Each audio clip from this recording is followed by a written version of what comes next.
Article 141 ప్రకారం supreme court ఇచ్చిన తీర్పులకు దేశంలో ఉన్న అన్ని కోర్టులు కట్టుబడి ఉండాలి.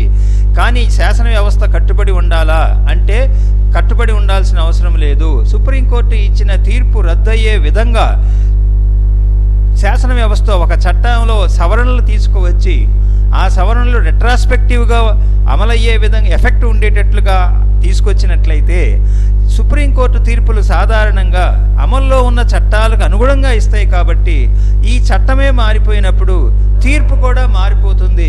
కాబట్టి ఆ తీర్పు రద్దవుతుంది. కనుక సుప్రీంకోర్టు 141 కింద ఇచ్చిన తీర్పుకి శాసన వ్యవస్థలు కట్టుబడి ఉండాల్సిన అవసరం లేదు. వాళ్ళు అనుకుంటే, లెజిస్లేచర్ అనుకుంటే దాన్ని మార్చడానికి వారికి అవకాశం ఉన్నది. కానీ వారు దాన్ని సుప్రీంకోర్టు తీర్పు ఈ విధంగా పని చేయదు అని సవరణ చేయలేరు.